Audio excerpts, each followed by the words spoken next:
Good evening and welcome. I'm so glad you could all make it. In this room, surrounded by stories and histories, we are going to embark on a small journey of our own tonight. We will be looking at a series of passages from the scriptures, selected not for their fame, but for what they might reveal when viewed together.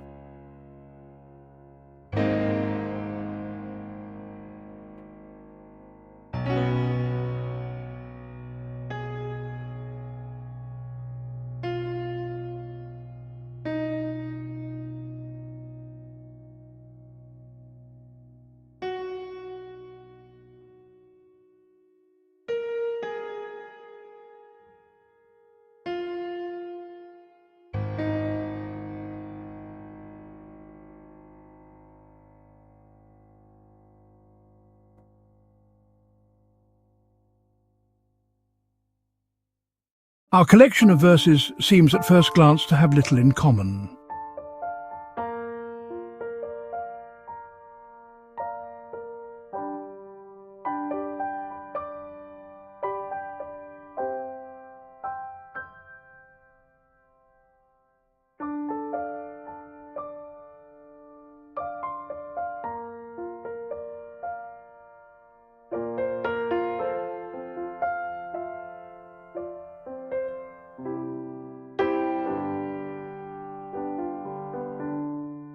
One speaks of a healer who silenced demons, forbidding them to speak because they knew who he was.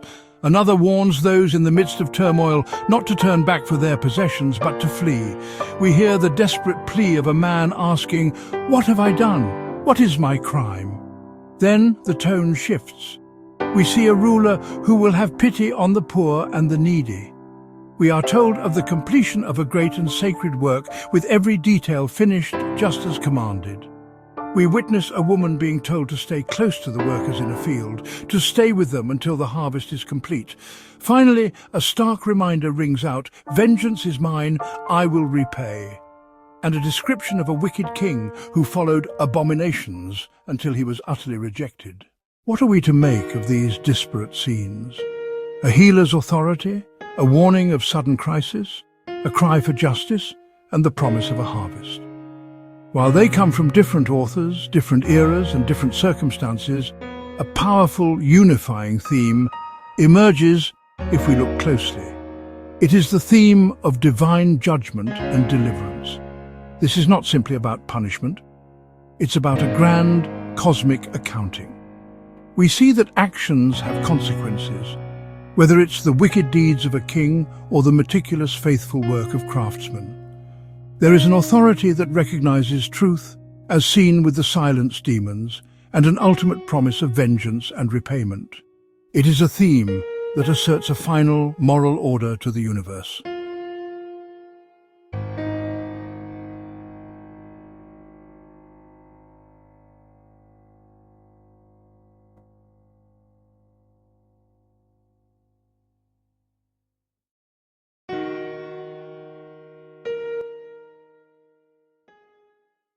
This thread of judgment is woven throughout the entirety of the biblical narrative. In the ancient book of Enoch, we read of judgments reserved for angels and for the kings of the earth. We are told of a day when the righteous one will appear, and the sinful will be handed over into the hands of his righteous ones.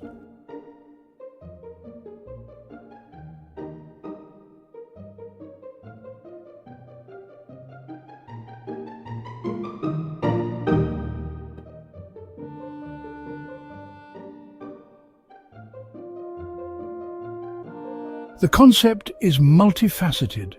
There is the judgment that discerns, that separates good from evil, just as the craftsman's work was inspected. There is the judgment that protects, as the harvester was told to shelter the young woman. And there is the judgment that ultimately delivers the afflicted, promising that the needy will be saved. It is a process of bringing things to their right and final conclusion.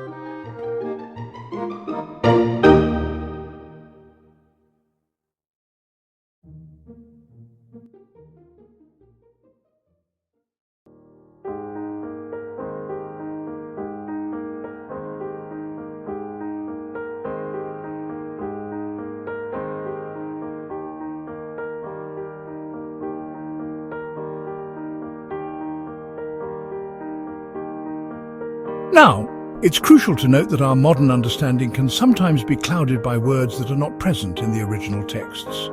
For instance, the word church is a later interpretation. The original Greek often speaks of an assembly or congregation, a gathering of people. This reminds us that we must be careful with our language, relying on the original meaning where possible to grasp the true weight of these concepts. The idea is less about an institution and more about a called-out community awaiting deliverance.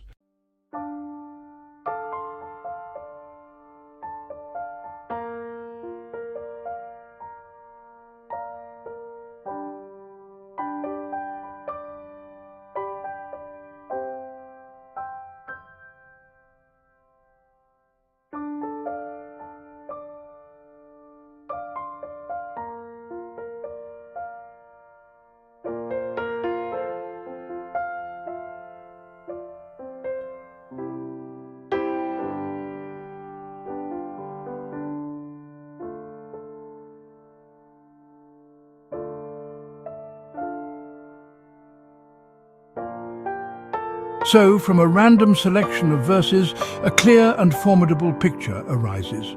It is one of a universe governed by moral law, where actions are weighed, and where a final, decisive judgment brings both an end to wickedness and a promised deliverance for the faithful. It is a thread of profound consequence, woven through every story, every law, and every prophecy. Thank you for joining me this evening.